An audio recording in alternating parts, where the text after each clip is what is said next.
Alhamdulillahi Rabbil Alamin. Wassalatu wassalamu ala sayyidina Maulana Muhammadin wa ala alihi wa sahbihi ajma'in, amma ba'd. Rabbi yassir wa la tu'assir, Rabbi kami bil khair. Rabbana shrah lana sudurana wa yassir lana umurana umurul muslimin wahlul 'uqdatam min lisanina yafqahu qawlana. Bisanadina al-muttasili ila imam ila Syekh Ali As-Sabuni rahimahullahu ta'ala wa qaddasallahu sirrahu wa adaman nafa'a bi ulumihi wa barakatihi wa nafahatihi wa madatihi wa karamati fid darini amin. Al-ahkamus syar'iyyatu, hukum hakam yang berhubungan dengan syariat atau hukum syariah.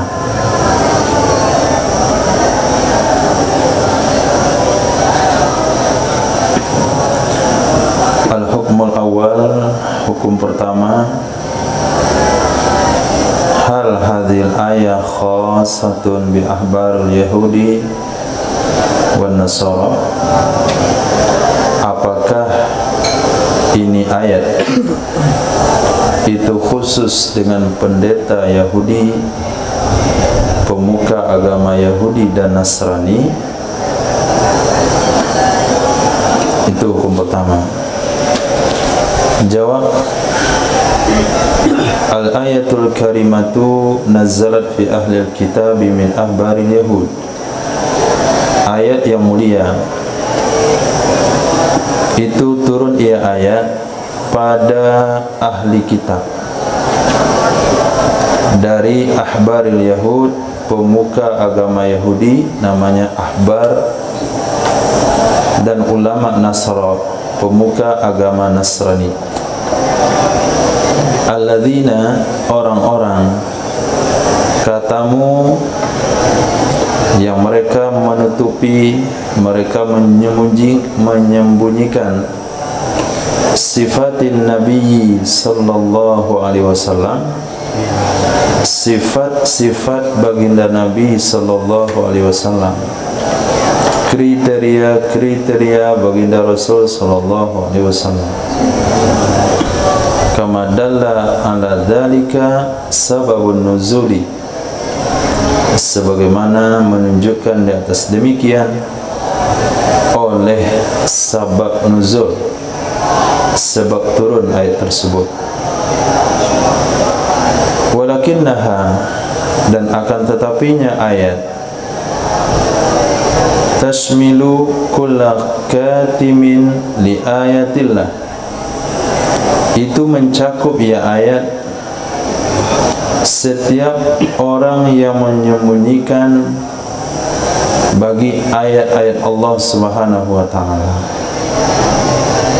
Mencakup ya ayat kulla katimin, setiap orang yang menyembunyikan bagi ayat-ayat Allah Subhanahu wa ta'ala, wa mukhfin li ahkamis syariati, dan setiap orang yang menyembunyikan bagi hukum-hukum syariat. Li'anna al-ibrata kama yaqulu ulama'ul usul bi umumil lafzi la bi khususis sabab. Karena sesungguhnya ibrah, pelajaran, nasihat, sebagaimana dikatakan oleh ulama usul, itu dengan umum lafaz, dengan lafaz yang umum, bukan dengan khusus sabab. Ini sebuah kaidah asas, kaidah usul, al-ibratu bi umumil lafzi laisa bi khususis sabab. Yang dihitung itu adalah hitungan lafaz, yang diambil intisari dari lafaz, bukan daripada sebab musabab kejadian. Wal ayatu waradat ammatan biswati ismil mausul, dan ayat-ayat itu datang ia ayat haka dan umum, maksud umum, haka dan maknanya umum, dengan menggunakan sifat isim mausul, yakni innal ladzina yaktumun, sesungguhnya orang-orang yang menyembunyikan. Lidzalik ta'ummu, karena alasan demikian itu umum ia ayat.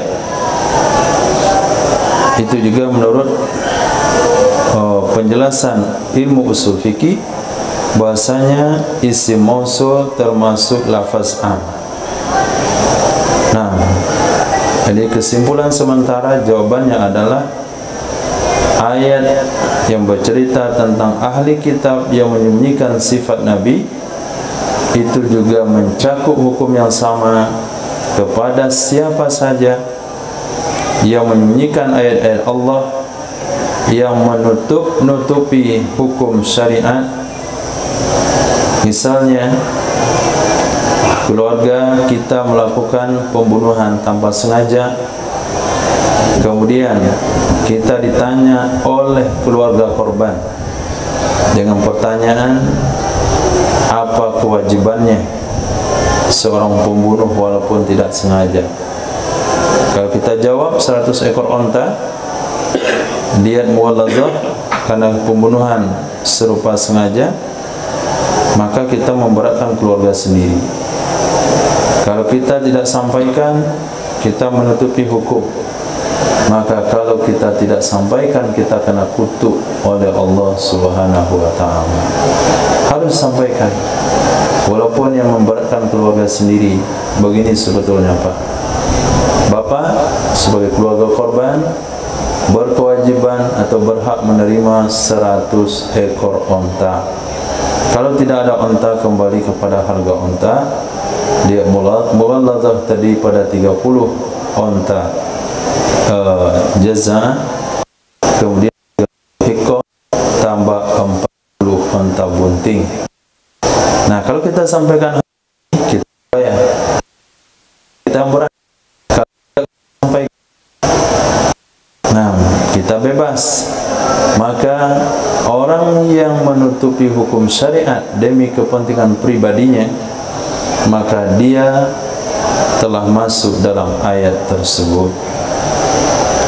Qala Abu Hayyan rahimahullahu ta'ala, wal azharu umumul ayat fil katimin wa fil nas wa fil kitab. Pendapat yang azhar di sini tidak mengikuti konteks daripada istilah Imam Nawawi dalam kitab Minhaj, tapi azhar di sini lebih kepada pendapat yang kuat. Menurut pendapat yang kuat, umum ayat pada orang yang menyembunyikan. Pada orang yang menyembunyikan, apakah ulama Yahudi, ulama Nasrani, ulama umat Nabi SAW kena. Dan umum pada manusia, apakah manusia tersebut Yahudi, Nasrani ataupun umat Nabi. Dan umum pada kitab, apakah kitab Taurat, kitab Injil, kitab Zabur, kitab Al-Quranul Karim, atau bahkan kitab hukum-hukum syariat sekalipun, ini termasuk dalam kategori ayat tersebut. Wa inna nazalat ala sababin khasin, walaupun turun ia ayat karena sebab yang khas, walaupun turun ia ayat atas sebab yang khas, fahiya tatanawalu kullaman katama ilman min dinillah yuhtaju ila bathihi wa nashrihi. Maka dianya ayat itu mencakup, tatanawalu mencakup, kullaman setiap siapa saja, katama yang menyembunyikan ia, ilman akan satu ilmu dari agama Allah Subhanahu wa ta'ala, yuhtaju ila bathihi, yang diperlukan untuk menyebarkannya dan menyebarkannya sama.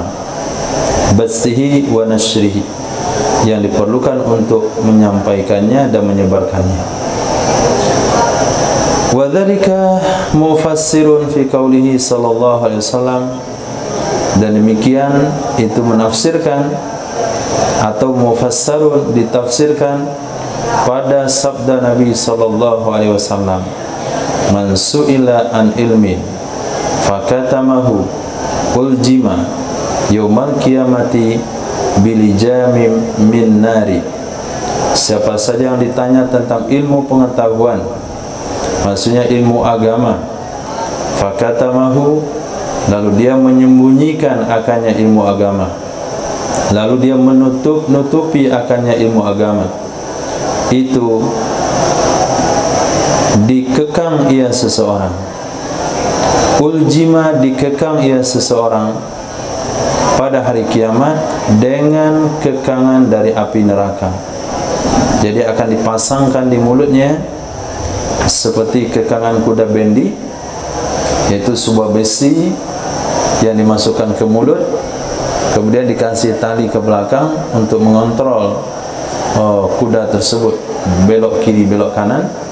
Nah, orang yang ditanya ilmu agama perlu dalam ilmu tersebut, bukan perkara-perkara yang tidak perlu, bukan jawaban daripada soal ujian, tapi jawaban dari permasalahan di tengah masyarakat. Dia tahu, dia tidak mau menjawab, maka mulut yang tidak mau menjawab tersebut akan dikekang dengan kekangan api neraka pada hari kiamat. Al-jaza min jinsil amal. Mulut yang tidak mau bicara, biar sekalian enggak bisa bicara, dipasangkan kekang dari api neraka. Wa qad fahama as-sahabatu min hadhil ayah al-umumah, dan sungguh memahami oleh para sahabat dari ini ayat akan umum, jadi berlaku untuk siapa saja. Wahum Arabul Fusah, dan mereka para sahabat adalah orang-orang Arab yang fasih.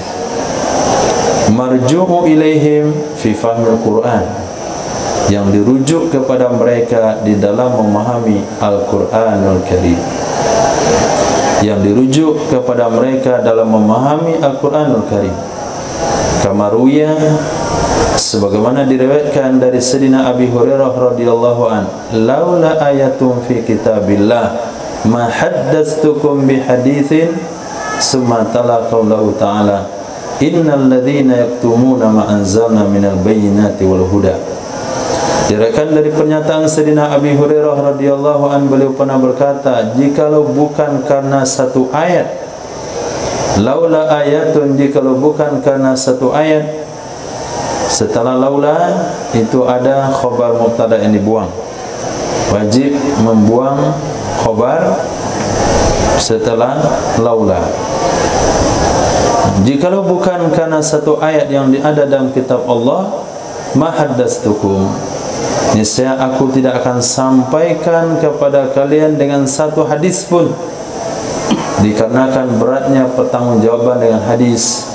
Man kadzdzaba alayya falyatabawwa maq'adahu minan nar.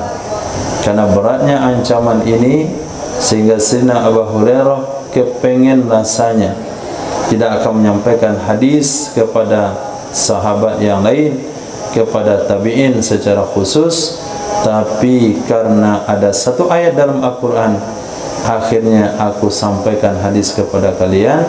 Belum membaca ayat berikut, innal ladzina yaktumuna ma anzalna minal bayyinati wal huda.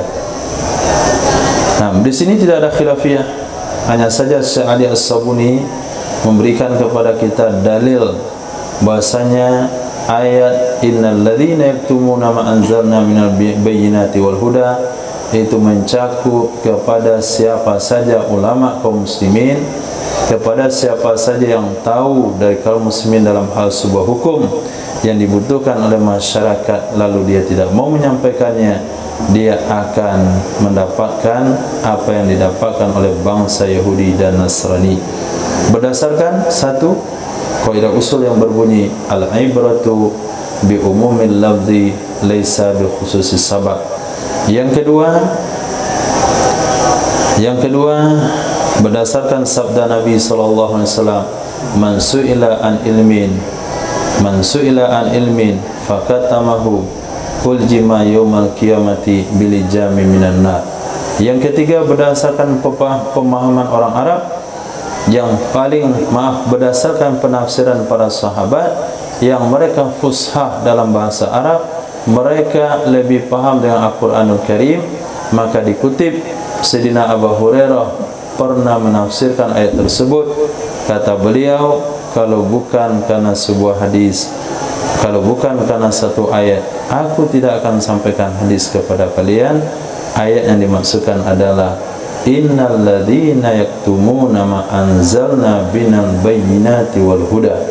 Jadi 3 dasar tersebut kita simpulkan, siapa saja yang menutupi ilmu dan hukum syariat yang dia ketahui, dia akan mendapatkan ancaman yang sama seperti yang disebutkan dalam ayat tersebut.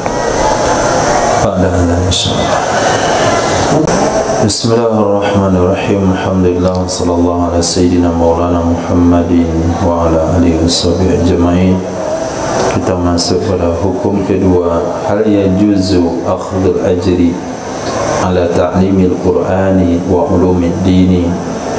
Apakah boleh mengambil upah atas mengajarkan Quran dan ilmu agama?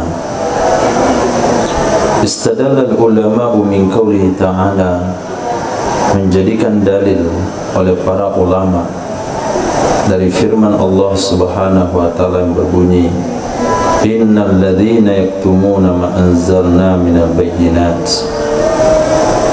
Al-ayat atas annahu sesungguhnya la yajuzu akhdul ajri ala ta'limil Quran, tidak boleh mengambil upah atas mengajarkan Quran atau ta'limil ulumid diniyah, mengajarkan ilmu agama. Di mana dasar istimbatnya? Di sudut mana pemahaman itu bisa disimpulkan dari ayat di atas? Padahal ayat di atas hanya bercerita tentang orang-orang yang menyiapkan hukum yang telah kami jelaskan. Lalu kenapa lahir hukum tidak boleh mengambil upah atas mengajarkan Quran dan ilmu agama? Lihat istimbatnya, li'annal ayat amarat bi izharil ilmi wa nashrihi wa adami kitmani. Karena sesungguhnya ayat tersebut itu amarat, memerintahkan ayat bi izharil ilm, dengan menyampaikan ilmu, wa nashrihi, dan menyebarkannya, wa adami kitmani, dan tidak menyembunyikannya. Wala yastahiqul insanu ajran ala amalin yalzamuhu ada'uh, dan tidak berhak oleh manusia akan upah, tidak berhak oleh manusia, oleh seseorang akan upah atas sebuah amalan yang wajib akannya oleh menunaikannya. Tidak wajib orang mengambil upah sebuah amal yang wajib dia tunaikan. Sebagaimana la yashiqul ajru ala shalah, tidak berhak ya seseorang mengambil upah di atas ibadah salatnya. Nanti siapa yang mau salat zuhur dikasih gaji 50.000, asar 50.000, maghrib 25.000, isya 75.000, subuh 100.000. Jadi siapa yang salat dapat gaji. Nah, padahal salat ibadah wajib, maka dia tidak boleh mengambilnya, tidak boleh mengambil. Nah, begitu jugalah Al-Quranul Karim, mengajarkan Al-Quran dan mengajarkan ilmu agama, karena tidak boleh ditutupi Artinya wajib disampaikan. Kalau wajib disampaikan, dia termasuk amalan yang wajib dilaksanakan, maka dia sama dengan solat. Sebagaimana solat yang wajib dilaksanakan tidak boleh mengambil upah, maka disimpulkan setiap amal yang wajib kita tunaikan, kita tidak boleh mengambil upah atas amalan tersebut. Li'annaha qurbatun wa ibadatun, karena sesungguhnya itu adalah kurbah, karena sesungguhnya solat itu adalah kurbah, media, sarana mendekatkan diri kepada Allah, wa ibadatun, dan itu adalah ibadah. Lidzalik yahrumu akhdul ujrati ala ta'limiha. Jadi lidzalik itu ibtidaiyah, karena hal tersebut haramlah mengambil upah atas mengajarkannya ilmu agama atau mengajarkannya kurbah dan ibadah. Namun annal mutaakhirin minal ulama, sesungguhnya orang-orang generasi akhir dari kalangan ulama, lamma ra'au, tatkala mereka melihat tahawunan nas, ketidakacuhan manusia. Tahawun, menganggap enteng, ketidakacuhan atau menganggap enteng oleh manusia.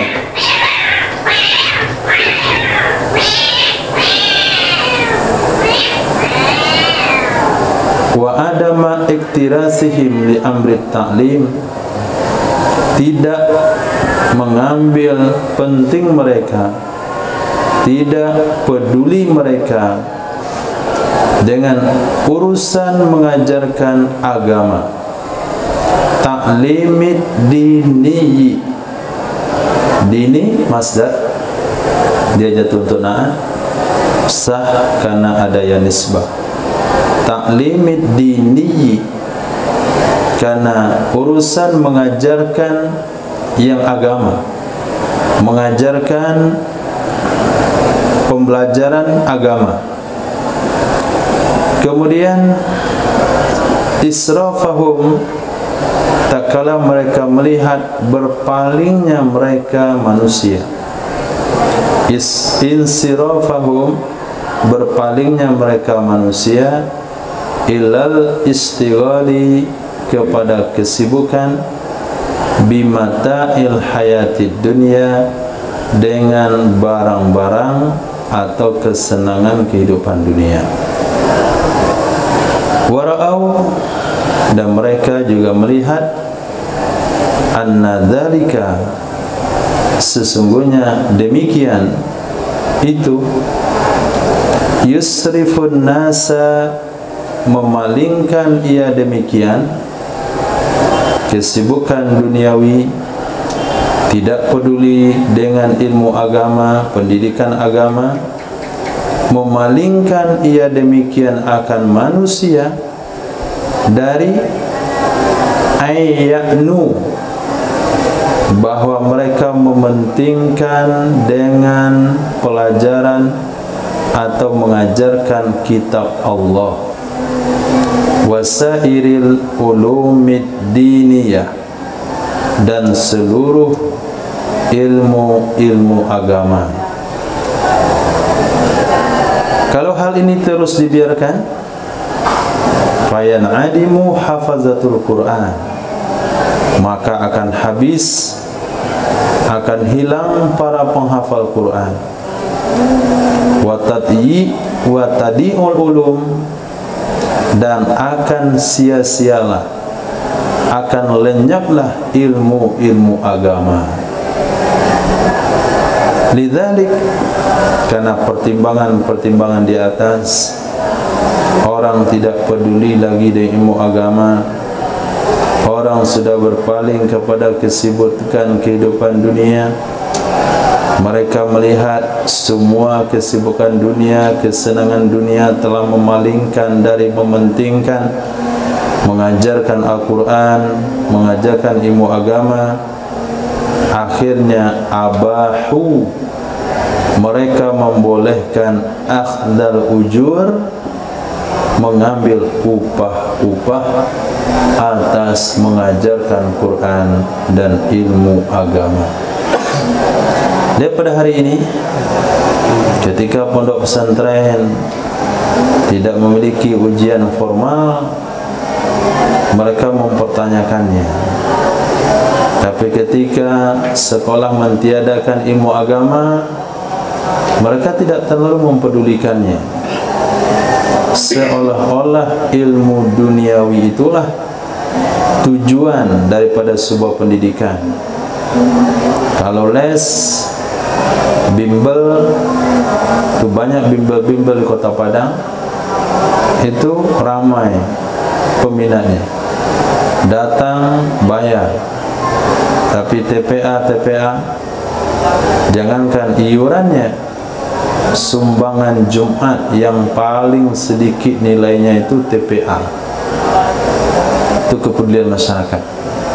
Apa masalahnya? Masjid banyak. Nomor 1 masjid, nomor 2 anak yatim, nomor 3 TPA. Mendapatkan perhatian yang sedikit daripada jamaah Jumat. Ini menunjukkan bahasanya kepedulian mereka dengan pendidikan agama tidak terlalu. Dia yang penting kalau sekira masjidnya bagus. Tapi kalau pendidikan TPA, iuran 10.000, 15.000 itu pun tidak dibayar. Nah, akhirnya kalau hal ini dibiarkan terus menerus, banyak anak-anak yang tidak pandai baca Quran,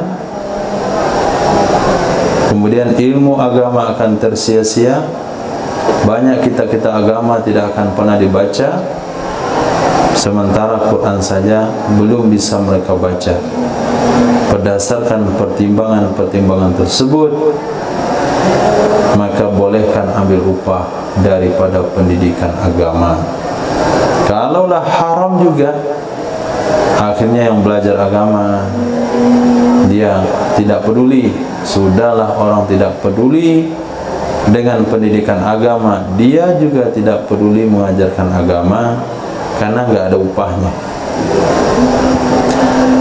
Bal za'ama ba'duhum, bahkan menganggap oleh sebagian mereka mutaakhirin, annahu wajibun, sesungguhnya memberi upah kepada guru-guru Quran, kepada guru-guru agama, itu hukumnya wajib, lil hifadhi ala ulumiddin, untuk menjaga daripada ilmu-ilmu agama. Wa mahazil awqafu wal arsadul lati, tidaklah ini barang-barang wakaf, tidaklah ini sumbangan-sumbangan wakaf dan hasil-hasil allati habisaha, yang menyimpan akannya oleh khairun, oleh orang-orang tertentu, orang-orang yang ditunjuk, melainkan untuk tujuan menjaga Quran dan ilmu syariat, melainkan untuk tujuan menjaga Quran dan ilmu-ilmu syariat, dan jalan litamfidhi ma wa'adallahu bihi, untuk menembus atau merealisasikan, jalan untuk tamfiz, merealisasikan ma wa'adallahu bihi, sesuatu yang menjanjikan Allah dengannya, dari hifdzil Quran, menjaga Quran, melindungi Quran. Dalam firman Allah yang berbunyi, inna nahnu nazzalna dzikra wa inna lahu lahafizun, sesungguhnya kami turunkan akan zikir, yakni Quran, dan sesungguhnya kami baginya Quran itu sungguh menjaga. Namun annana sesungguhnya kami najidul mutaqaddimin minal fuqaha, kami temukan generasi-generasi terdahulu dari fuqaha, dari ahli-ahli fikih. Mafhum kedua, muttafiqin, akan bersepakat atas mengharamkan mengambil upah atas ilmu-ilmu agama dengan alasan karena ilmu adalah ibadah, mengambil upah di atas ibadah ghairu jaizin, tidak dibolehkan. Nah, jadi berdasarkan pertimbangan-pertimbangan daripada ulama mutaakhirin, maka tidak mengapa seorang muallim Quran atau fikih atau hadis mereka mengambil upah di atas sebuah pembelajaran. Tapi harus kita pahami bahasanya ulama-ulama mutaqaddimin semuanya bersepakat mengambil upah atas pendidikan Quran dan agama, hukumnya haram. Nah, coba Ihsan ulang. Al-hukm ats-tsani, terjemahkan. Al-hukm ats-tsani, apakah boleh mengambil upah atas mengajarkan Al-Quran dan ilmu agama? Dan berdalil oleh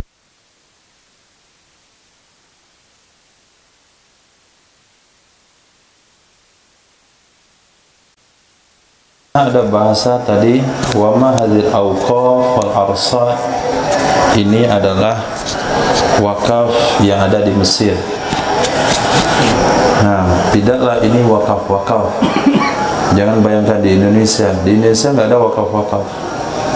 Kemudian hasil panen arsad yang ditahan oleh orang-orang tertentu, orang-orang yang ditunjuk. Itu pembicaraan Syekh Ali As-Sabuni tentang perihal negara Mesir. Mereka punya wakaf, mereka punya hasil panen yang dikumpulkan, tujuannya untuk menjaga Al-Quran dan ilmu-ilmu syariat. Kemudian tujuannya untuk merealisasikan supaya firman Allah Al-Quran selalu terjaga. Nah, itu mana wakaf di sana. Kalau tempat kita mungkin tidak ada juga mungkin baru wakaf Al-Quran. Nah, wakaf 1 juta Quran. Kita lanjutkan. Qala Abu Bakar Al-Jassas, wa qad dallatil ayatu ala luzumi izharil ilmi wa tarki kitmani.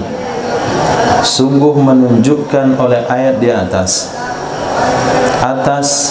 wajib menampakkan, menyampaikan ilmu, dan wajib meninggalkan, menyembunyikannya ilmu.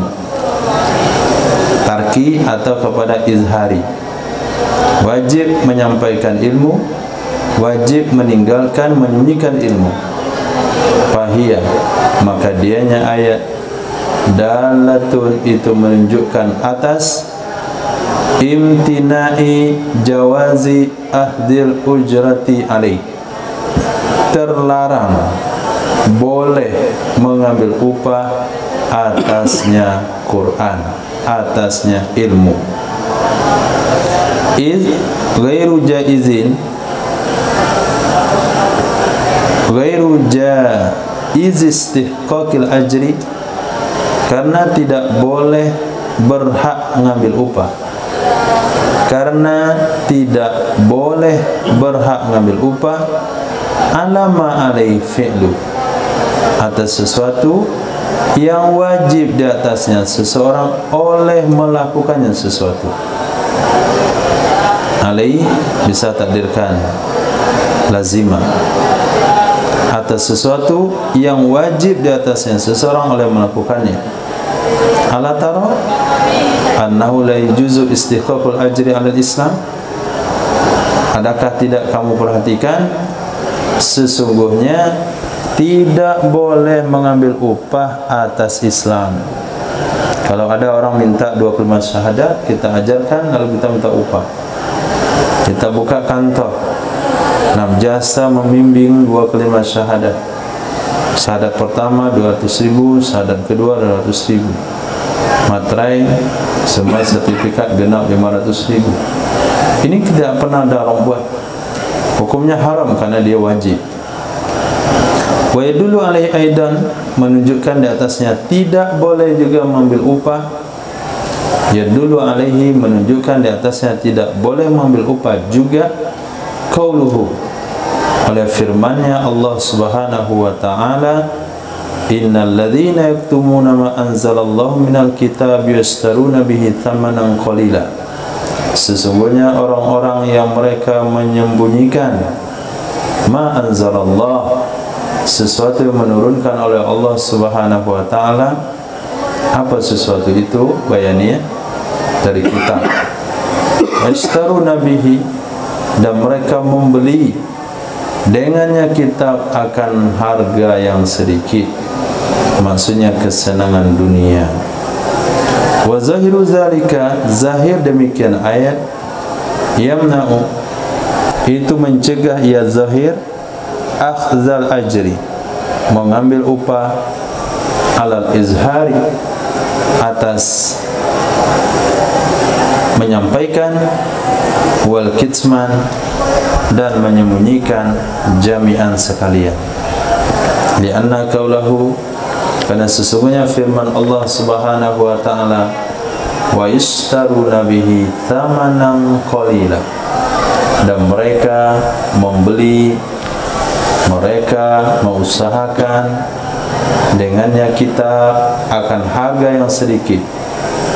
Mani'u ahzil badali alaih, maksudnya adalah melarang mengambil badal atasnya Quran, melarang mengambil imbalan di atasnya Quran, min syairil wujuh, dari seluruh sisi, min syairil wujuh, dari seluruh sisi. Kenapa? Karena samanu fil luwa wal badal, karena adalah saman, saman adalah saman menurut bahasa, dia adalah pengganti. Nah, pengganti nggak mesti uang. Qala Umar bin Abi Rabi'ah, in kunta hawalta dunya aw asabta biha fama asabta bitarkil haji min tamanin. Jika adalah kamu mendapatkan dunia atau mendapatkan dengannya dunia, fama asabta, maka apa yang kamu dapatkan dengan meninggalkan haji daripada pengganti. Fama asabta, kamu tidak akan mendapatkan manafi. Fama asabta, tidak akan mendapatkan dengan meninggalkan haji, min thamanin, dari penggantinya. Fasawata bidzalika butlanul ijara ala ta'limil Quran, maka tetap demikian uraian oleh batal sewa menyewa atas mengajarkan Quran dan seluruh ilmu agama. Kalau ada tekan kontrak mengajarkan Quran sekian bulan, sekian tahun, sebulannya sekian. Kalau ada tekan kontrak mengajarkan ilmu agama setahun, 2 tahun dengan bayaran per bulan sekian, berdasarkan pendapat yang kuat ulama mutakaddimin, hukumnya batal.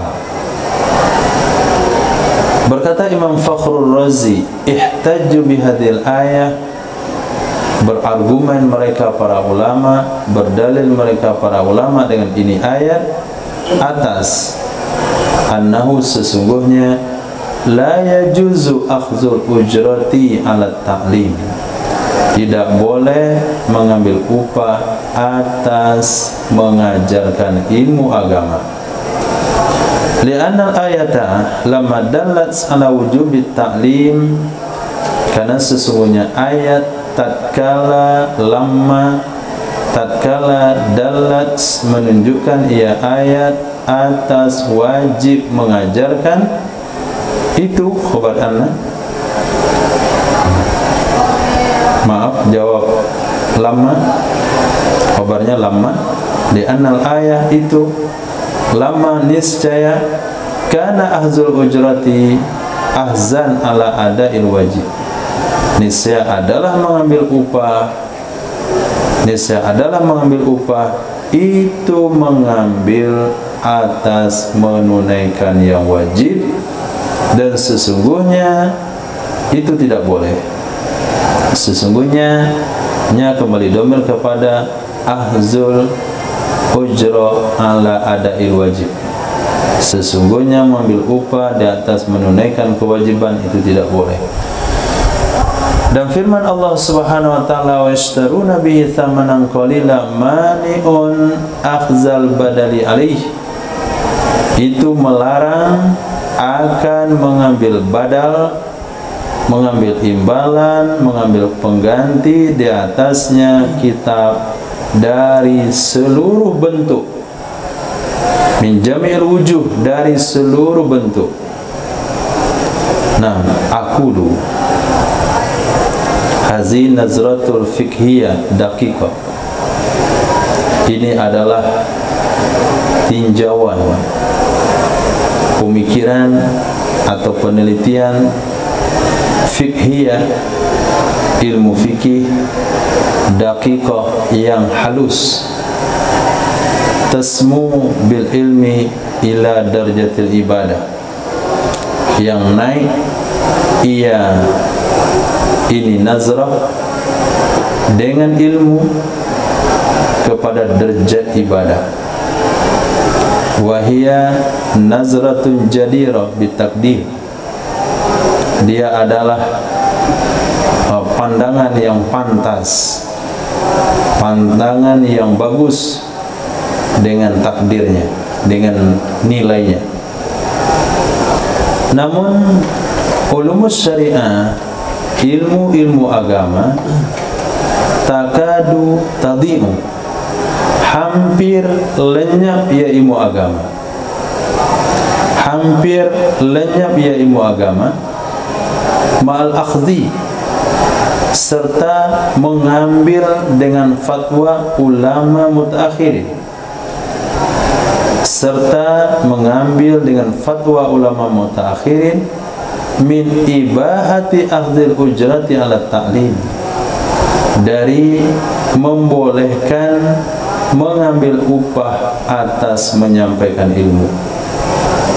Fakaifa, bagaimana kira-kira law akhazna bi fatwal mutakaddimin, dengan kalau kita mengambil fatwa ulama terdahulu, wa mana'na ahzar rawatib wal ujur, kita melarang mengambil upah, mengambil gaji dan upah. Izan, ketika itu lam yabqa may yu'allim aw yata'allam, tidak akan ada lagi orang yang mau mengajar atau belajar. Wa inna lillahi wa inna ilaihi rajiun. Ini tarjih dari Syekh Ali As-Sabuni. Kata beliau, ini adalah penelitian ilmu fikih yang detail, yang halus, naik kepada tingkat derajat ibadah, dari ta'lim menjadi derajat ibadah. Dan ini pandangan yang berharga, yang bernilai tinggi. Kita tidak melecehkan pandangan tersebut, kita tidak memungkiri fatwa tersebut, namun perlu dipertimbangkan. Ketika kita berpegang dengan fatwa ulama mutaakhirin, boleh mengambil upah atas pembelajaran ilmu agama, di saat itu juga hampir ilmu agama ini lenyap, hampir ilmu agama ini habis. Bagaimana kira-kira kalau kita pakai pendapat mutakaddimin yang mengatakan sama sekali tidak boleh ambil upah? Akhirnya guru-guru tidak lagi digaji, guru-guru tidak lagi mau dikasih upah. Apa yang akan terjadi? tidak ada lagi orang yang mau mengajar dan belajar. Pada saat itu terjadilah musibah besar. Inna lillahi wa inna ilaihi raji'un. Maka secara tidak langsung Syekh Ali As-Sabuni katakan, sangat bijak kalau kita memberikan tumpuan khusus kepada pelajar-pelajar agama, bukan hanya kepada yang belajar, kepada yang mengajar. Tapi kalau pemerintah, kalau negara memberikan bantuan khusus kepada pelajar-pelajar agama, ini sangat menentukan pada nasib agama itu sendiri ke depannya.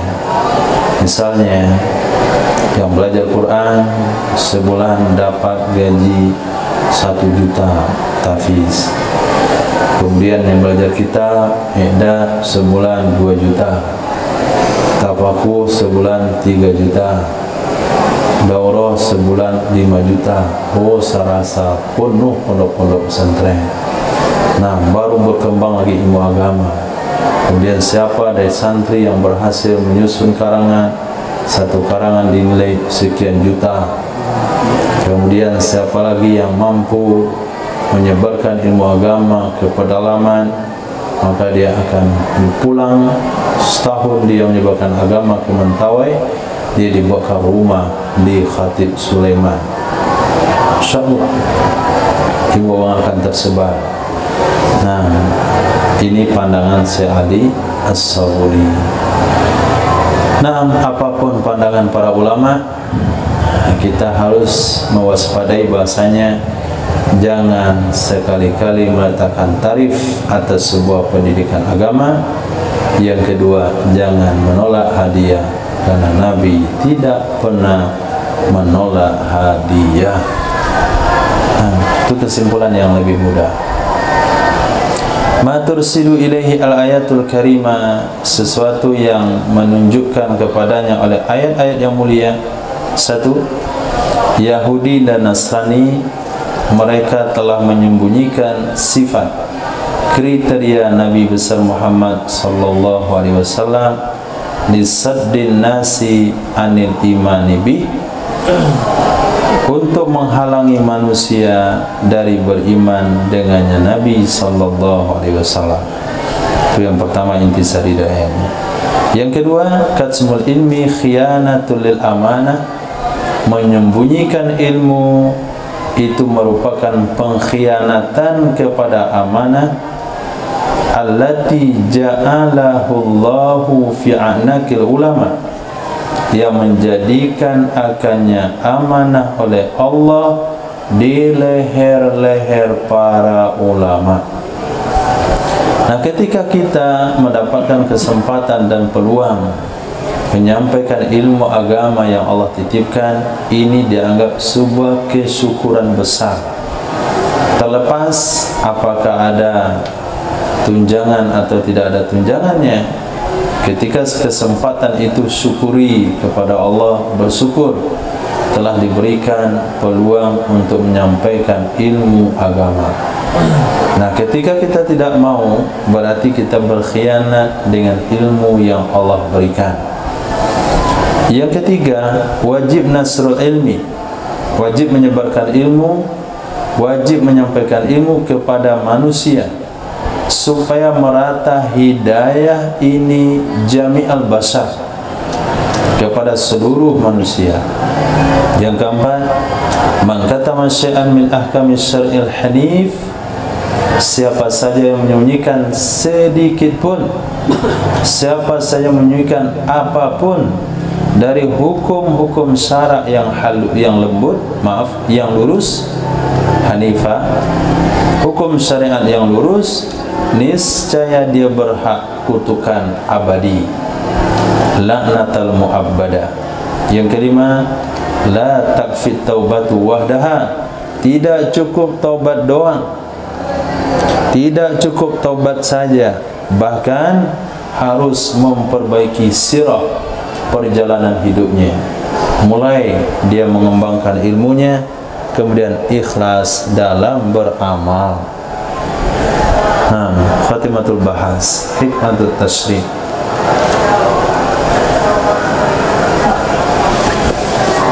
Ja'atis syari'atus samawiyah,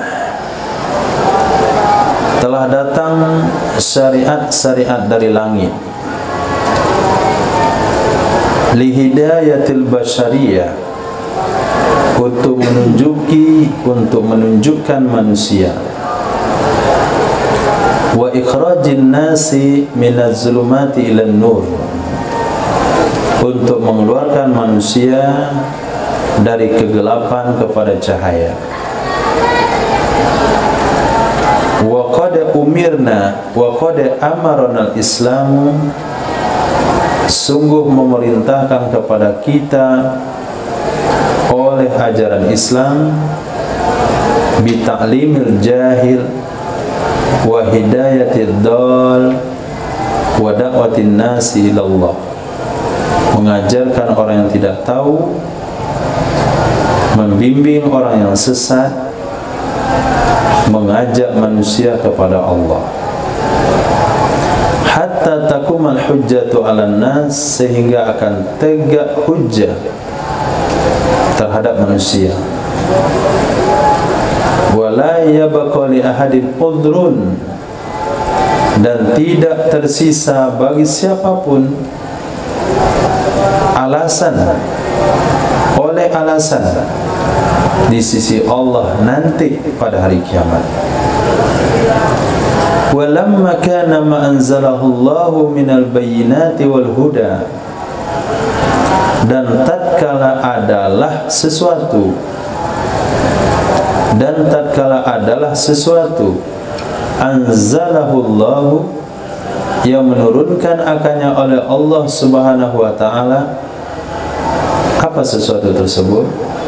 Minal bayyinat, daripada keterangan-keterangan keesaan Allah dan lain-lainnya.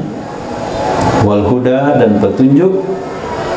Lam yanzil illa li khairin nas, tidak turun ia sesuatu kecuali bagi manusia terbaik.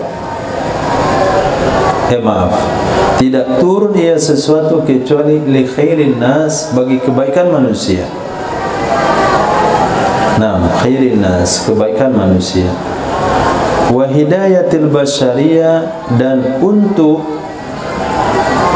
menunjukkan manusia ke jalan yang lurus. Itu tujuan bayinat, itu tujuan hidayah. Kandungan Quran dan hadis tujuannya adalah kebaikan manusia dan membimbing manusia ke jalan yang lurus. Wa kana katmul ilmi wa adamu tablighihi ilan nasi fihi ta'til, dan adalah menyembunyikan ilmu, dan tidak menyampaikannya ilmu kepada manusia, itu fihi ta'til, padanya menyembunyikan ilmu itu mengosongkan bagi tugas risalah. Ta'tilul li wazifati risalah, itu menganggurkan, mentelantarkan bagi tugas kerasulan. Allati ba'athallahu biha rusulahu wa anbiya, tugas kerasulan yang mengutus oleh Allah Subhanahu wa ta'ala, dengannya wazifat risalah akan para rasulnya Allah dan para nabinya.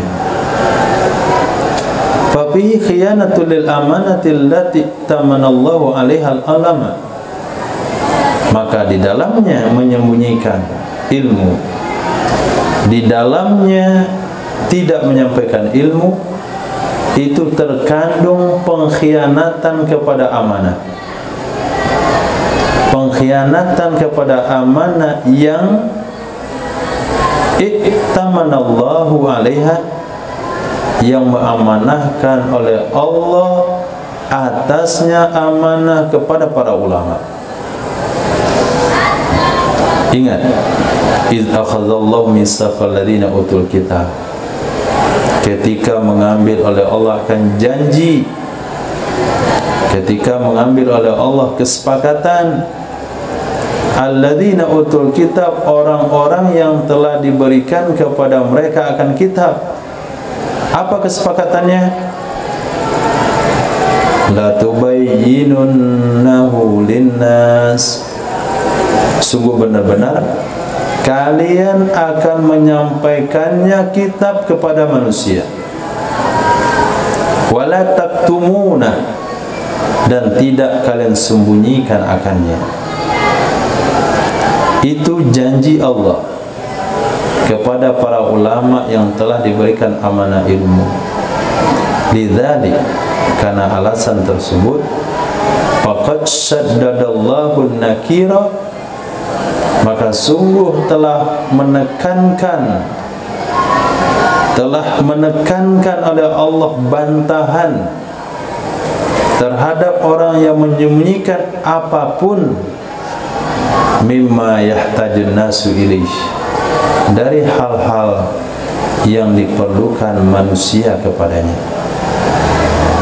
Oleh sebab itu Allah menekankan an-nakir, bantahan, ketidaksetujuan atas siapa saja kata masyai'an, yang telah menyembunyikan sesuatu apapun dari hal-hal yahtajun nasu ilaih, yang diperlukan manusia kepadanya.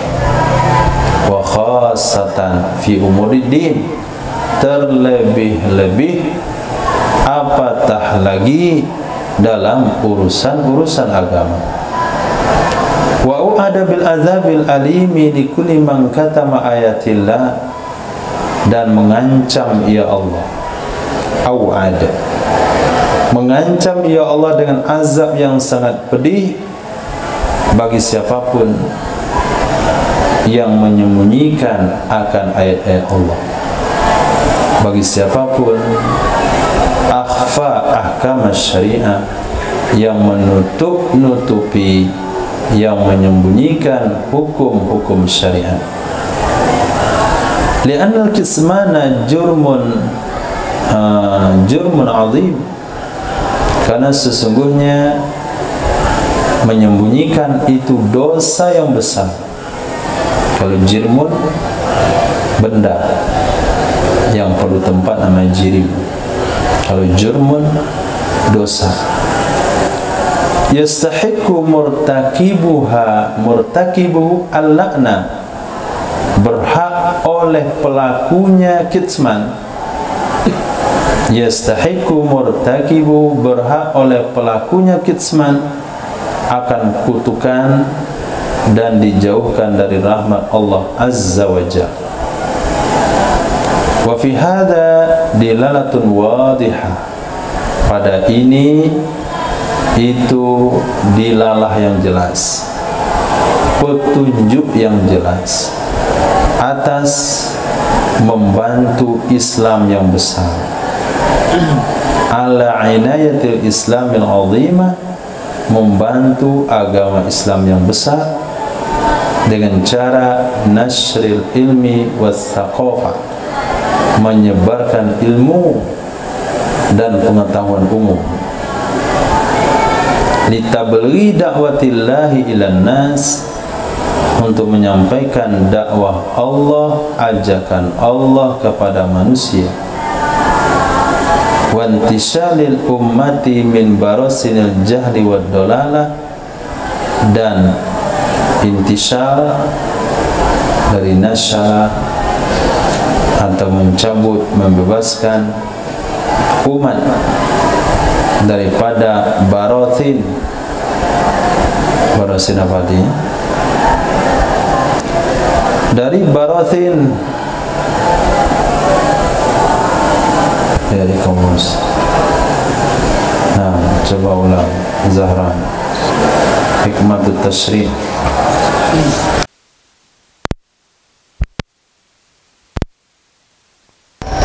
Atas membantu Islam yang besar dengan menyebarkan ilmu dan ilmu pengetahuan, nasrul ilmi wa thaqafah.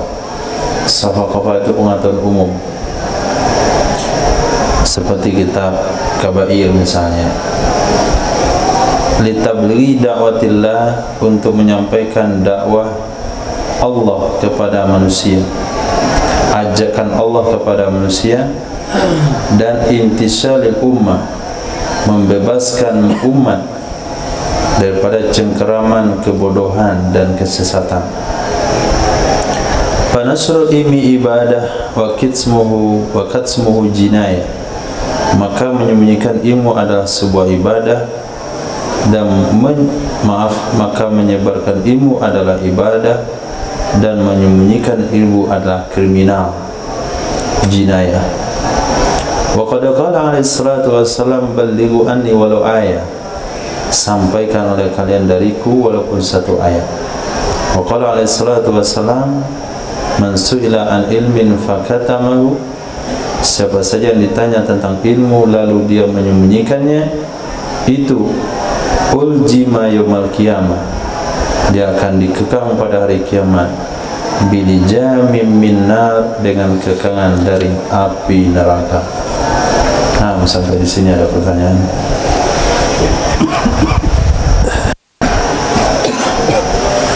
Sebelum dilanjutkan pembahasan berikutnya, nakum soal.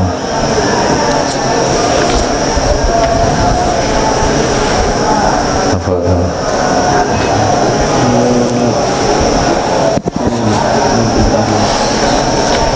Pribadi. Bagaimana seseorang yang memang hobi dan belajar agama, namun di dalam sisi lain dia memang sudah niat tidak mau mengambil upah daripada mengajar ilmu agama atau dan lain sebagainya, maka otomatis dia cari penghidupan atau menggantungkan hidupnya kepada hal yang lain seperti bekerja atau berjualan. Maka dalam hati dia bukan tidak ingin menyampaikan agama, namun memang setelah dia belajar, niat dia belajar cuma karena belajar itu wajib, karena itulah dia belajar. Untuk orang yang seperti itu memang tidak ada niatnya untuk mengambil sesuatu daripada ilmu agama, kan otomatis waktunya terpakai. Itu bagaimana tindakan yang terbaik? Nah, jadi di dalam,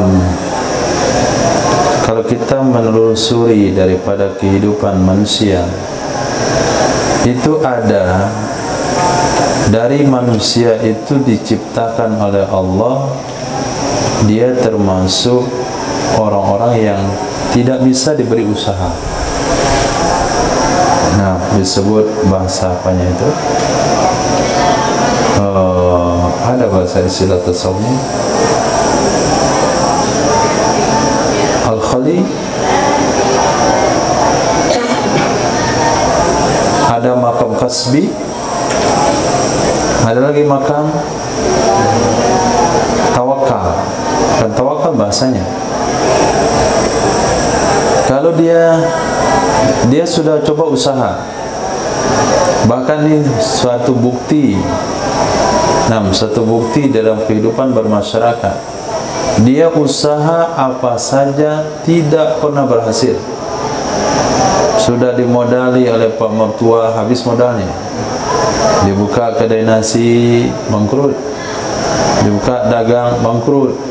Semua usaha sudah coba, nggak ada satupun berhasil. Ini makamnya, makam lupa, ya Allah. Makam kasbi, satu lagi apa makam?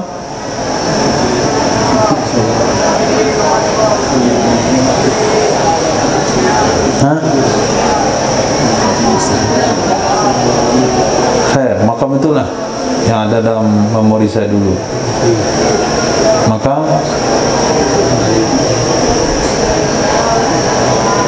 Nah, kalau dia tipenya seperti itu, artinya apapun usaha dia buat, sudah dicoba nggak pernah berhasil, sementara dia bisa hidup dengan memang dia belajar, memang dia mengajar, tidak ada kesepakatan atas sekian, sekian dan sekian, tapi selama dia melewatinya tidak ada halangan dan rintangan, maka pada saat itu dia harus ada di makam tersebut, tidak boleh pindah. Yang kedua ada namanya makam kasbi. Dia harus bergantung pada usaha. Walaupun dia kelas yang sama, dengan level yang sama, kemampuan yang sama, keahlian yang sama dengan orang tersebut, kawan sejawatnya, tapi dia tempati makam tersebut, nggak ada satupun datang Nusratullah. Nah, apa karena faktor ini dan itu? Yang jelas dia mesti mengusahakan kehidupannya. Maka pada saat itu dia harus menempati daripada makam tertentu. Maka di dalam penghidupan, di samping seseorang belajar ilmu agama, mengamalkan agama, dia harus dari waktu ke waktu mencari makam mana yang ditempatkan oleh Allah Subhanahu wa taala. Ini secara teori. Nah, kalau dia sudah mengenali makam dirinya, tentu dia mencoba. Dia dengan tajarrub, coba ini, coba itu, coba ini, coba itu. Orang bikin gorengan laris, dia bikin gorengan nggak laris. Orang buat es, pas dia panen es, ketika dia buat es hari hujan. Orang nanam cabai, panen di musim mahal, dia tanam cabai, panen musim murah. Nah, orang panen, dia belum panen, datang banjir bandang. Pokoknya ada semua aktivitas subah. Bibitnya sama, tanahnya sama, pupuknya sama, semua sama, hasil beda. Ini pada saat itu jangan lagi usaha.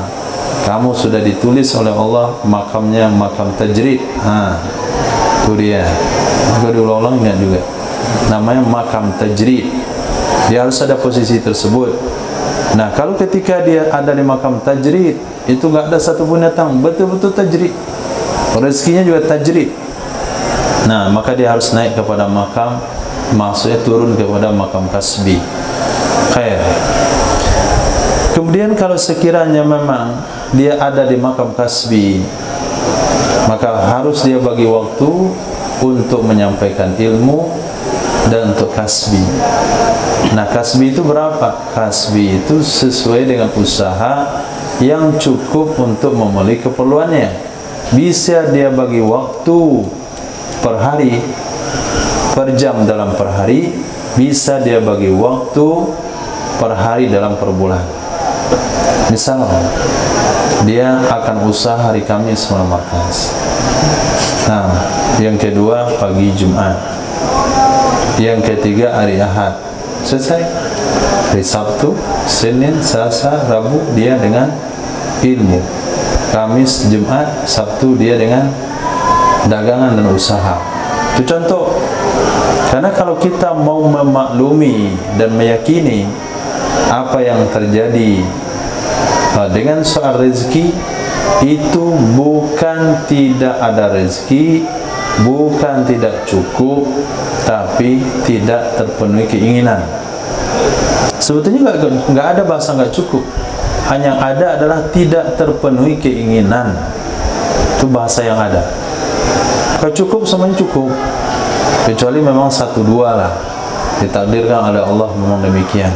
Tapi kalau bahasa tidak cukup tuh,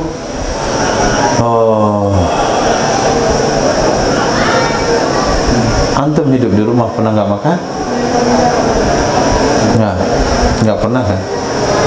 Makan sekali? Nggak bisa makan dua kali pernah? Harus makan sekali. Nggak ada lagi nasi untuk makan dua kali pernah? Nah, untuk makan sekali itu udah cukup bahasanya. Nah, dua kali itu udah lebih. Yang bahasanya nggak cukup, yang nggak ada itu adalah tidak makan seharian sampai dia nyari kulit semangka, seperti yang dilakukan oleh para ulama mutakadimin. Nah, salah satunya ingat tahu Imam apa? Beliau belajar itu dengan modal kulit semangka yang dikelupas hijaunya, tinggal putihnya, itu yang dimakan. Nah, Imam Ahmad bin Hanbal beliau memintal benang di dalam perjalanan mencari ilmu hadis. Harun Ar-Rasyid telah mengatakan, siapa di antara kalian siap mengemban tugas membersihkan hadis-hadis Nabi daripada hadis-hadis palsu, akan dikeluarkan dana dari Baitul Mal sekian. Imam Ahmad mengatakan, saya tidak akan pernah mengambil upah daripada hadis Rasul sallallahu alaihi wasallam. Apa beliau lakukan? Beliau lakukan safar untuk memastikan hadis-hadis Nabi. Kemudian beliau kalau ketemu di tempat persinggahan, beliau akan tawarkan jasa untuk menurunkan barang-barang yang ada dari kendaraan seseorang. Ketika orang mau pergi, beliau akan menawarkan jasa untuk menaikkan barang tersebut tanpa orang mengenal adalah imam besar Imam Ahmad bin Hanbal. Dalam perjalanan beliau memintal benang, sampai pada satu tujuan beliau akan jual benangnya yang akan gunakan upah itu untuk membiayai kehidupan beliau menyebarkan hadis dan meneliti hadis Nabi SAW. Ini contoh ulama yang usaha. Contoh ulama yang tidak punya usaha, Imam Malik bin Anas, nggak ada usaha. Imam Syafi'i dibantu oleh keluarga, usaha daripada anaknya.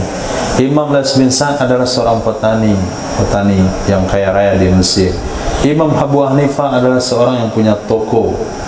Jadi mereka itu bermacam-macam daripada kehidupannya. Tinggal kita katakan mazhab memang boleh Syafi'i, tapi usaha apakah Hanafi, saudagar kaya, ataukah Imam Malik hidup dengan tajrid? Apakah Imam Syafi'i hidup dengan bantuan keluarga? Ataukah Imam Ahmad bin Hanbal bekerja dengan tangan sendiri? Makam antum di mana? Tinggal mencari makam tersebut. Nah, kalau sudah jumpa, berdirilah di makam itu. Jangan pergi ke makam yang lain. Li kulli rijal maqam wa kulli maqam rijal. Khair. Tafadhal.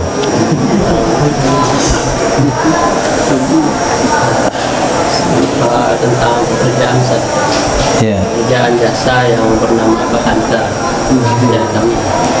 Jadi kan kami itu bekerja sebagai Bakhanta ini, yaitu sebagai peritas atau hacker yang mencari celah di dalam sebuah situs-situs perusahaan untuk dilaporkan dan diperbaiki dari tim internal developernya. Nah, kemudian perusahaan-perusahaan yang dicari itu biasanya adalah perusahaan yang telah membuka program bug bounty namanya.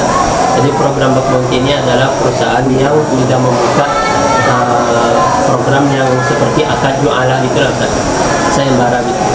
Barang siapa yang menemukan celah maka dilaporkan dan valid, ini nanti dikasih hadiah gitu kan. Nah, jadi kan itu perusahaan-perusahaannya banyak di dunia ini. Ada sekitar yang udah undang saya tuh sekitar 600 perusahaan kemarin.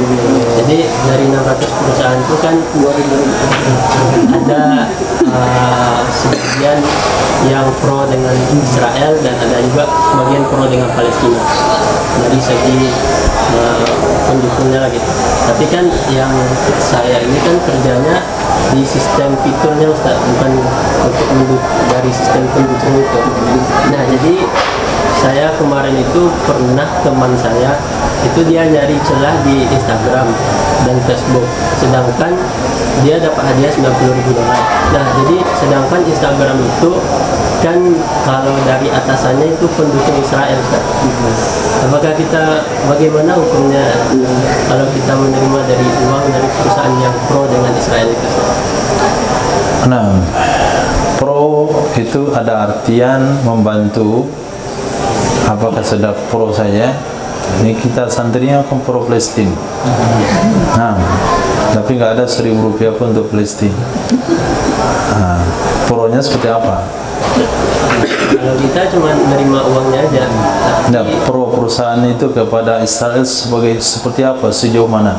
Yang saya pernah dengar beritanya Instagram itu pernah menyumbang kepada Israel beberapa bagian, sekitar berapa miliar gitu kalau kita untuk itu nggak tahu motifnya. Nah, jadi ada bahasa untuk. Kalau nyumbang ke Israel untuk anak Israel nyumbang ke Israel untuk korban perang Israel, nyumbang untuk Israel untuk perumahan masyarakat Israel, itu nggak ada masalah. Itu namanya menyumbang kemanusiaan. Tapi kalau nyumbang untuk membeli senjata, ini bermasalah. Nah, selagi tidak bisa dipastikan tahap mana pro-nya, seperti apa bentuk sumbangannya, kita masih dalam makam syubhat, belum sampai pada makam haram. Tapi kalau sudah pasti sumbangannya adalah bidang persenjataan, nah ini memang tidak boleh. Sebagaimana dikatakan haram menjual senjata kepada non-muslim yang pasti digunakan untuk memerangi muslim. Sehingga bahasa fikih itu pasti digunakan untuk memerangi muslim. Kalau tidak musim perang dengan muslim, boleh kita menjual senjata kepada non-muslim kalau tidak sedang perang dengan muslim atau tidak pasti digunakan kepada muslim. Nah, kesanalah istinbat hukumnya, kepadalah sanalah nazairnya, asbab nazairnya ke situ. Khair. Nah, ketika antum memberikan sumbang bantuan kepada programnya, itu sejauh apa yang diberikan? Apakah pada tahap sangat penting sekali, kalau tidak dibantu dia akan hancur, maka nggak boleh membantu. Tapi kalau kita tidak memberikan, yang lain bisa memberikan. Sesuatu yang kita berikan tidaklah seberapa, tidak memberikan pengaruh besar misalnya, lalu kita mendapatkan upah lebih besar, itu saya rasa muamalah yang biasa-biasa saja, nggak ada masalah. Nah, selama tidak ada kepastian secara jelas, maka hukumnya tidak haram. Tapi kalau mau lebih wara, tentu antum bertindak dua sisi. Satu, menerobos sistem Israel yang pro-pronya, yang kedua memperkuat sistem pro-Palestina. Nah, satu nilai jihad, satu nilai perdagangan. 600 perusahaan, satu perusahaan $1.000, $600.000. Oh, udah banyak itu.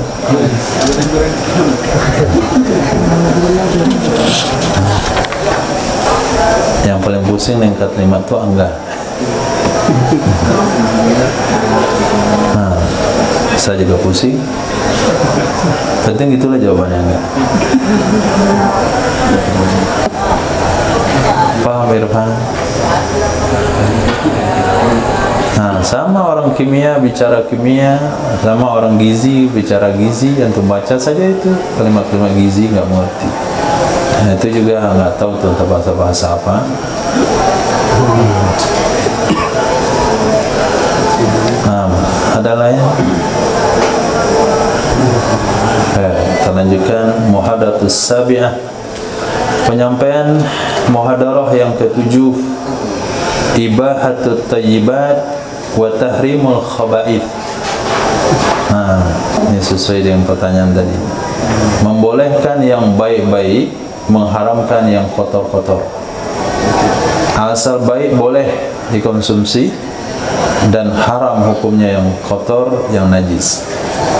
Qala Allah Ta'ala, ya ayyuhalladzina amanu kulu min thayyibati ma razaqnakum washkuru lillah in kuntum iyyahu ta'budun. Wahai orang-orang beriman, makanlah. Wahai orang-orang beriman, makanlah min, sebahagian dari, tidak semuanya, sebagian dari yang baik-baik. Ma, sesuatu, razaqnakum, yang kami beri rezeki akan kalian. Washkuru lillah, berterima kasihlah kepada Allah, bersyukurlah kepada Allah. In kuntum, jika ada kalian, iyahu, kepadanya Allah, ta'budun, kalian menyembah. Innama harrama alaikumul maitata, hanya saja mengharamkan ia Allah alaikum, terhadap kalian, pertama bangkai, wadama, dan darah, walamal khinzir, daging babi, wama uhilla bihi, dan apa saja yang disembelih dengannya bagi selain Allah. Apa saja yang disembelih dengannya bagi selain Allah. Famanitturra ghaira baghin, maka siapa saja yang terpaksa, siapa saja yang terdesak, hal keadaan dia tidak zalim, hal keadaan dia tidak melampaui batas, fala isma alaih, maka enggak ada dosa di atasnya. Sesungguhnya Allah Maha Pengampun lagi Maha Penyayang. Terpaksa makan bangkai, asalkan jangan zalim, asalkan bukan dalam maksiat, maka tidak ada dosa. Tapi dosa ketika ada yang halal kita ambil yang haram. Tahlilul lafzi, merungkai lafaz. Pertama, waskuru lillah, bersyukurlah kalian kepada Allah. Apa itu syukur? Asyukru i'tirafu bin ni'mati ma'a darbi minat ta'zimi, mengakui dengan nikmat. Nah, mengakui dengan nikmat serta sebahagian dari ta'zim. Mengakui nikmat serta ada sebahagian unsur ta'zimnya. Kan ada juga orang mengakui dengan nikmat tapi enggak ta'zim. Dia mengakui nikmat Allah tapi enggak ada ta'zimnya. Dia mengakui pemberian kawannya tapi ngomongnya enggak ta'zim. Tapi ketika mengakui nikmat disertai dengan ta'zim, menghargai, inilah namanya syukur. Wa yakunu 'alal wajhain, adalah syukur itu dengan dua cara. Pertama, i'tiraf bin nikmah, mengakui dengan nikmat.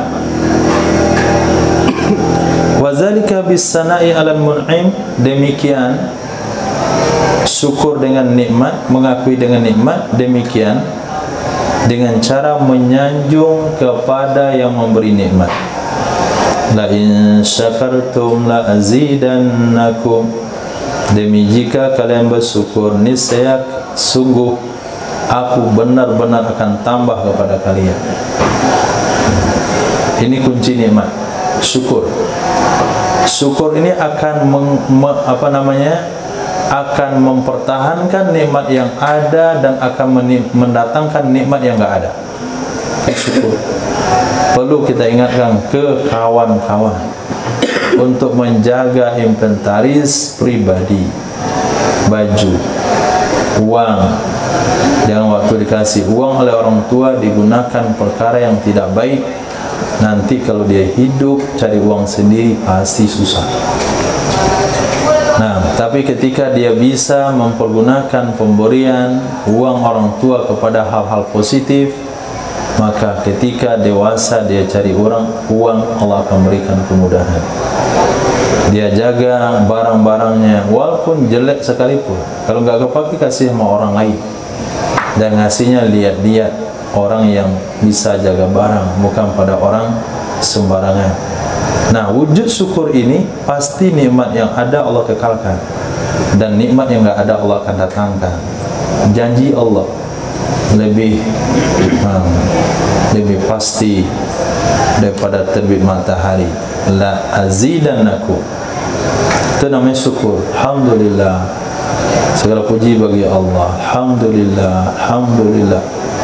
Nah, dengan kebesaran dan keagungan, alhamdulillah.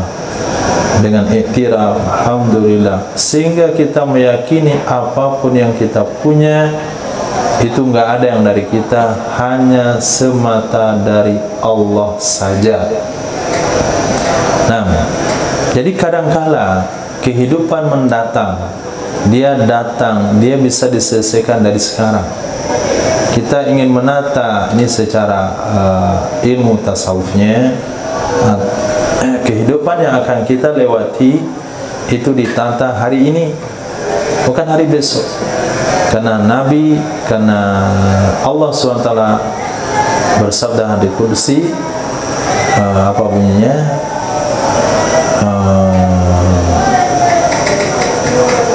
Bukan hadis Nabi, ta'arraf ila Allah fil raha ya'rifka fis syida. Kenali Allah ketika kamu lapang, kenali Allah ketika kamu dibiayai, kenali Allah ketika kamu kaya, maka Allah akan kenal kamu ketika kamu susah. Nah, itulah syukur. Karena dengan nikmat yang Allah berikan, kita gunakan, kita tempatkan kepada perkara-perkara yang positif, maka Allah akan tambah baik nikmat duniawi maupun nikmat ukhrawi, maupun nikmat daripada ilmu pengetahuan. Maka ketika antum muzakarah, menyampaikan apa yang dapat, lalu tampil khutbah, menyampaikan apa yang dapat, mengajar, khidmat, itu semua wujud daripada memberi.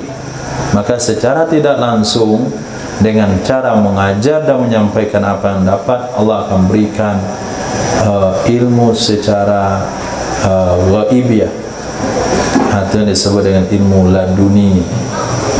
Nah, man alima bima, man amila bima alima warasahullah ilma ma la ya'lam.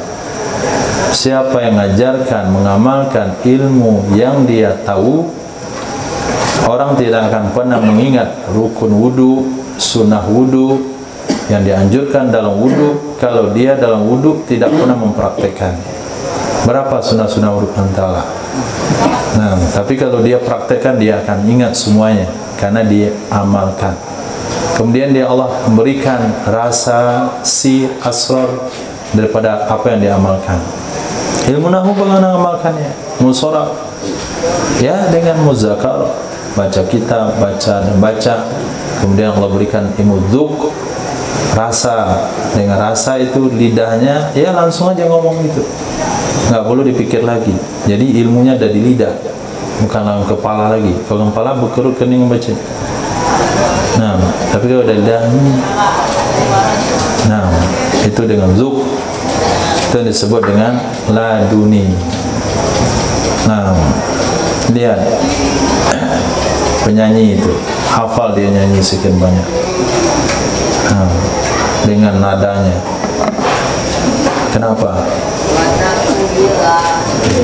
Berkreasi setiap waktu menyanyi, tidak ada waktu tanpa menyanyi, dan dia korbankan semuanya untuk menyanyi. Dan sementara dalam taklim juga melakukan tuntutan yang sama. Yang kedua, sarfun nikmah fima yardallah, menggunakan nikmat pada sesuatu yang diridhai oleh Allah Subhanahu wa taala. Menggunakan nikmat pada sesuatu yang disukai oleh Allah Subhanahu wa taala. Dan demikian dengan cara menggunakan pendengaran, penglihatan dan semua panca indera fima khuliqat lah, pada sesuatu yang diciptakan ia semuanya untuk sesuatu tersebut. Nah, nikmat mata untuk yang penting, bukan kepada yang haram, telinga kepada yang halal, pemikiran kepada yang halal, lidah kepada yang halal, maka nikmat itu akan bertambah dan bertambah sehingga dia bisa memikirkan apa yang tidak dipikirkan orang, dia bisa mendengarkan apa yang tidak didengarkan orang, dia bisa melihat apa yang orang tidak bisa lihat, dia akan perkatakan sesuatu yang orang tidak pernah perkatakan. Lahirlah kalimat-kalimat bijak, lahirlah firasat-firasat. Ittaqu firasatal mu'min fa innahu yanzuru bi nurillah. Dan begitu juga yang lain-lainnya. Keuangan, kekayaan, kepandaian, keahlian, itu semua kalau disyukuri dengan cara menggunakan pada tempat-tempat yang semestinya, dia akan berkembang dengan sendirinya dari Allah Subhanahu wa taala. Wallahu a'lam bishawab. Subhanallahirabbil hamdika asyhadu an la ilaha illa anta astaghfiruka wa atubu ilaik. Subhanaka rabbil izzati amma yasifun, wassalamu alal mursalin, alhamdulillahirabbil alamin.